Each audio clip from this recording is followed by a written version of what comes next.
नमस्कार दोस्तों, अध्ययन गंगा के YouTube मंच पर आप सभी का स्वागत और हार्दिक अभिनंदन। शिक्षक भर्ती से संबंधित कोई भी प्रामाणिक और विश्वसनीय जानकारी पाने के लिए अध्ययन गंगा YouTube चैनल को सब्सक्राइब करें, बेल आइकन को प्रेस करें, जिससे कि लेटेस्ट वीडियो के नोटिफिकेशन मिलते रहें। चलिए शुरू करते हैं आज का वीडियो। और ये video UP TGT PGT 2023 cut off को लेकर है। यूपी टीजीटी पीजीटी 2023 का कट ऑफ कितना रहने वाला है और यूपी टीजीटी पीजीटी 2023 में कितना कट ऑफ जाने की संभावना है, संभावित कट ऑफ आपको बताया जाएगा और इससे आप अपना टारगेट सेट करके अपनी तैयारी कर सकते हैं और कितने अंकों पर सिलेक्शन पक्का आपको मिल सकता है, ये तमाम जानकारी इस वीडियो के माध्यम से दी जाएगी। तो चलिए शुरू करते हैं।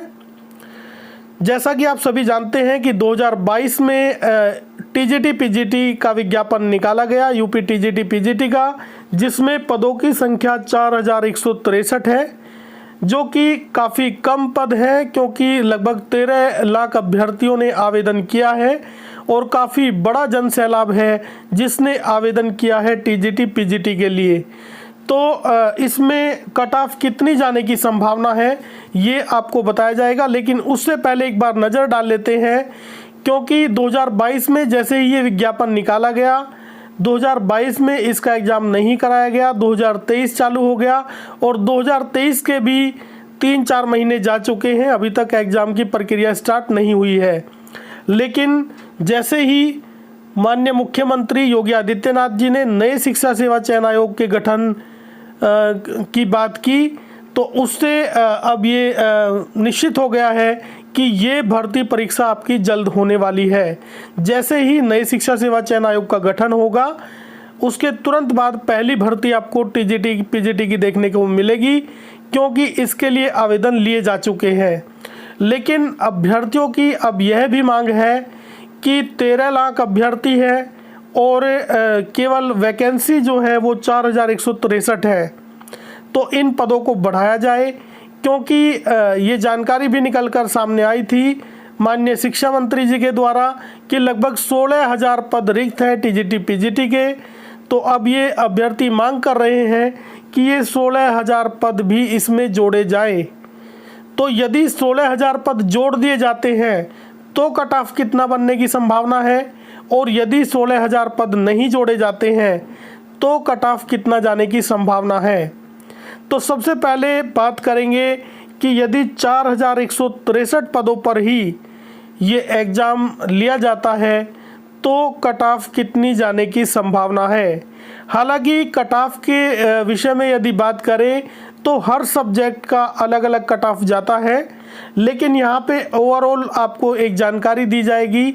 सभी विषयों का लगभग एक एवरेज आपको बताया जाएगा कि लगभग इतना कट ऑफ जाने की संभावना है और यदि यहाँ तक स्कोर आप कर देते हैं तो आप अपनी सीट को सुनिश्चित कर सकते हैं।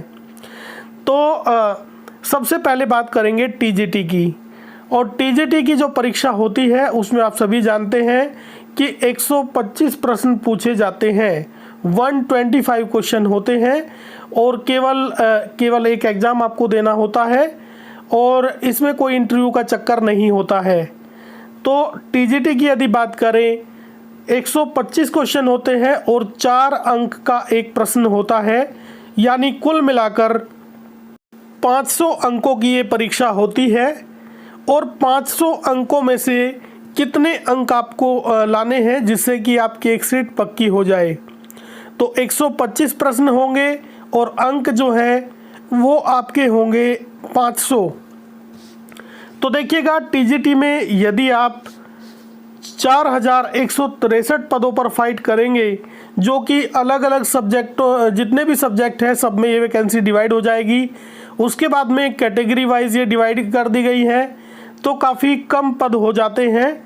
तो यहाँ पे फाइट कितनी होने वाली है, तो यदि 4163 पदों पर ये एग्ज़ाम लिया जाता है तो ये समझ के चलिएगा कि 105 यानी 105 अंकों से लेकर 105 प्रश्न से लेकर 110 प्रश्न के बीच यदि आप करते हैं तो संभावना है कि आपका चयन हो जाएगा। यानी 420 अंकों से लेकर 440 अंकों तक यदि आप लेकर आते हैं, इस बीच में आपका स्कोर होता है, तो यहाँ तक पूरी संभावना है कि आपका चयन हो जाएगा, क्योंकि इस बार कंपटीशन थोड़ा ज़्यादा है, पदों की संख्या कम है और जो अभ्यर्थी हैं उनकी संख्या ज़्यादा है।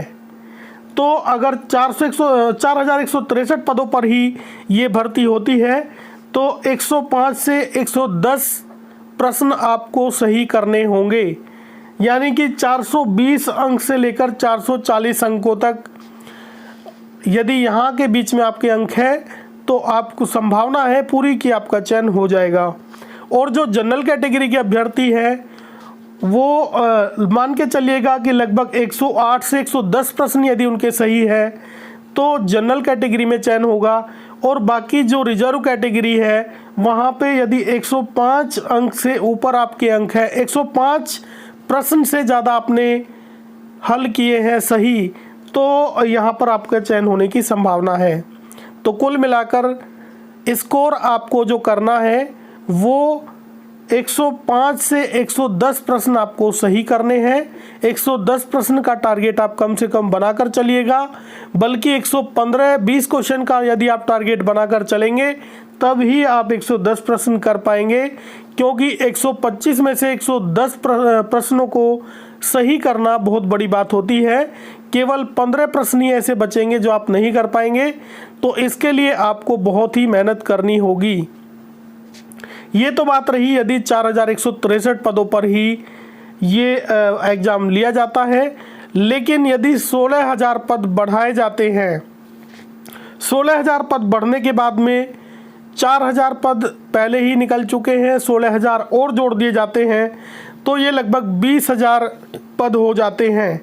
और यदि इनको केवल 16,000 ही मान लिया जाए, 16,000 भी यदि पद हो जाते हैं टोटल, तो यहाँ पे आपका जो कंपटीशन है वो कम हो जाएगा काफ़ी, और उसके बाद में आपकी जो कट ऑफ जाने की संभावना है उसमें आपको 85 टू 90, देखिएगा 85 से लेके 90 प्रश्न यदि आप हल करते हैं तो यहाँ पे संभावना हो जाएगी कि आपका चयन हो जाएगा। और 85 क्वेश्चन पे जो अंक हो जाते हैं वो 340 होते हैं, क्योंकि 4 अंक का एक प्रश्न आपका होता है। तो 340 अंक से लेकर 360 अंकों के बीच में यदि आपका स्कोर होता है तो यहाँ तक पूरी संभावना है कि आपका चयन हो जाएगा टीजीटी के अंदर। ये टीजीटी की जानकारी आपको दी जा रही है। और पीजीटी में 2 स्तरीय परीक्षा होती है, हालांकि परीक्षा तो एक ही स्तर की होती है, उसके बाद में इंटरव्यू का भी आयोजन होता है। तो अगर वहाँ पर बात करें, केवल अगर रिटन एग्ज़ाम की बात करें तो रिटन एग्ज़ाम में आपको जो करना होगा, मान के चलिएगा कि लगभग 110 प्रश्न आपको सही करने होंगे पीजीटी के लिए। यदि 4163 वैकेंसी जो है उसमें जो पीजीटी की वैकेंसी है उस पर आप फाइट करते हैं, क्योंकि पीजीटी की वैकेंसी काफ़ी कम है और 110 प्रश्न यदि आप लेकर आते हैं तो ही आपका चयन संभावना है कि आपका चयन हो जाएगा। लेकिन यदि पद बढ़ाए जाते हैं और 16,000 या इससे अधिक पद होते हैं तो वहाँ पर आपको 95 टू 105, देखिएगा 95 से लेके 105 अंकों के बीच में प्रश्नों के बीच में यदि आप सही करते हैं तो आपका चयन होने की संभावना है। क्योंकि इंटरव्यू यदि लगभग समान मान लिया जाए तो रिटन एग्ज़ाम में आपको ये स्कोर करना ज़रूरी है, इतना स्कोर आपको करना ही होगा। तो इस प्रकार से आप टीजीटी पीजीटी का अपना टारगेट सेट कर सकते हैं और ये पूरी संभावना है कि ये कट ऑफ यहीं पे जाएगा। क्योंकि अगर आप हर सब्जेक्ट को उठाकर देखेंगे, 4163 वैकेंसी में डिवाइड हो जाएगी टीजीटी और पीजीटी में।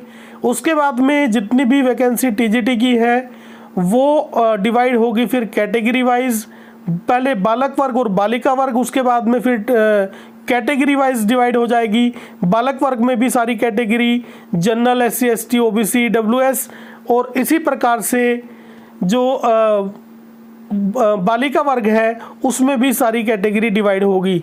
तो वैकेंसी काफ़ी जगह ये डिवाइड हो जाएंगी। और इसके अलावा जितने सब्जेक्ट है हर सब्जेक्ट के हिसाब से वैकेंसी डिवाइड है, अलग अलग वैकेंसी रखी गई है। तो यानी कुल मिलाकर यदि पदों की संख्या देखी जाए तो बहुत कम पद बैठते हैं हर सब्जेक्ट में। यदि 4163 पदों पर ही ये फाइट होती है तो आपको ज़्यादा मेहनत करनी होगी, और ये मानकर चलिएगा कि 110 प्रश्न आपका टारगेट होना चाहिए, इससे कम आपका चयन होने की संभावना नहीं है। 105 से 110 प्रश्नों के बीच में यदि आप सही करते हैं तो यहाँ पर संभावना है कि आपका चयन हो जाएगा। लेकिन अभी जो स्थिति है उसमें ऐसा लग रहा है कि पोर्टल खोला जाएगा और इसमें अध्याचन मांगा जाएगा और पदों की संख्या बढ़ेगी, ऐसी पूरी संभावना है। तो आप तैयारी में लगे रहिएगा मेहनत के साथ, पूरी लगन के साथ में। और नए शिक्षा सेवा चयन आयोग की घोषणा माननीय मुख्यमंत्री जी ने कर दी है, तो इसका गठन होना तो अब निश्चित है। हालांकि कैबिनेट की मंजूरी मिलना भी बाकी है, लेकिन जब मुख्यमंत्री जी ने इसकी घोषणा की है तो बहुत जल्द ये आपको ज़मीनी स्तर पर देखने को मिलेगा। और उसके बाद में जितनी भी भर्तियां लंबित है वो सारी भर्तियां आपको देखने को मिलेगी। लेकिन सबसे पहली जो भर्ती होगी, जिसका एग्ज़ाम होगा, वो टीजीटी पीजीटी एग्ज़ाम होने की संभावना है। इसके अलावा जो टीईटी की जो परीक्षा है वो भी आपको शुरू में ही देखने को मिलेगी, क्योंकि सुपर टीईटी की परीक्षा बाद में कराई जाएगी। तो टीजीटी पीजीटी का जो परीक्षा होगी उसके लिए कट ऑफ आपको बताया गया, संभावित कट ऑफ आपको बताया गया, और इस कट ऑफ को टारगेट बनाकर आप अपनी तैयारी कर सकते हैं। पूरी संभावना है कि यहाँ तक यदि आप सही करते हैं तो आपका चयन हो जाएगा। आज के वीडियो में इतना ही। ये वीडियो आपको कैसा लगा? अगर अच्छा लगा तो लाइक करें, चैनल को सब्सक्राइब करें, बेल आइकन को प्रेस करें, जिससे कि लेटेस्ट वीडियो के नोटिफिकेशन मिलते रहे। पूरा वीडियो देखने के लिए बहुत बहुत धन्यवाद। नमस्कार, जय हिंद, वंदे मातरम, भारत माता की जय।